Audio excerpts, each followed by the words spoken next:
ವಿಭಿನ್ನ ಟೈಟಲ್ನಿಂದ ಗಮನ ಸೆಳೆದಿರೋ ನಮೋ ವೆಂಕಟೇಶ ಸಿನಿಮಾ ಸದ್ದಿಲ್ಲದೆ ರಿಲೀಸ್ಗೆ ರೆಡಿಯಾಗಿದೆ. ಬಹುತೇಕ ಹೊಸ ಪ್ರತಿಭೆಗಳೇ ಸೇರಿ ನಿರ್ಮಿಸ್ತಾ ಇರುವ ನಮೋ ವೆಂಕಟೇಶ ಸಿನಿಮಾದ ಬಹುತೇಕ ಕೆಲಸಗಳು ಈಗಾಗಲೇ ಪೂರ್ಣಗೊಂಡಿದ್ದು, ಸದ್ಯ ಚಿತ್ರತಂಡ ನಮೋ ವೆಂಕಟೇಶನ ಅಂತಿಮ ಹಂತದ ಪೋಸ್ಟ್ ಪ್ರೊಡಕ್ಷನ್ ಕೆಲಸಗಳಲ್ಲಿ ಬ್ಯುಸಿಯಾಗಿದೆ. ಹಾಸ್ಯದ ಜೊತೆಗೊಂದು ಪ್ರೇಮ ಕಥೆಯನ್ನ ಹೊತ್ತು ರೊಮ್ಯಾಂಟಿಕ್ ಕಾಮಿಡಿ ಶೈಲಿಯಲ್ಲಿ ನಮೋ ವೆಂಕಟೇಶ ಸಿನಿಮಾ ತೆರೆಗೆ ಬರ್ತಿದೆ. ಆರುಷ್ ಪಿಕ್ಚರ್ಸ್ ಬ್ಯಾನರ್ನಲ್ಲಿ ಶ್ರೀನಿವಾಸ ಗೆಜ್ಜಲಗೆರೆ ಮೊದಲ ಬಾರಿಗೆ ನಿರ್ಮಿಸುತ್ತಿರುವ ನಮೋ ವೆಂಕಟೇಶ ಸಿನಿಮಾಕ್ಕೆ ಕಿರುತೆರೆ ಮಾಂತ್ರಿಕ ಟಿಎನ್ ಸೀತಾರಾಮ್ ಅವರ ಗರಡಿಯಲ್ಲಿ ಪಳಗಿದ ಮೈಸೂರು ಮೂಲದ ವಿಜಯ್ ಭಾರದ್ವಾಜ್ ಚಿತ್ರಕಥೆ, ಸಂಭಾಷಣೆ ಬರೆದು ನಿರ್ದೇಶನ ಮಾಡಿದ್ದಾರೆ.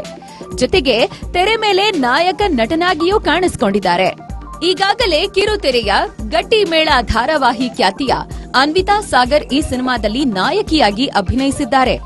ನಮೋ ವೆಂಕಟೇಶ ಚಿತ್ರದಲ್ಲಿ ಒಟ್ಟು 5 ಹಾಡುಗಳಿದ್ದು, ಶರತ್ ಆರೋಹಣ ಟ್ಯೂನ್ ಕಂಪೋಸ್ ಮಾಡಿದ್ದಾರೆ.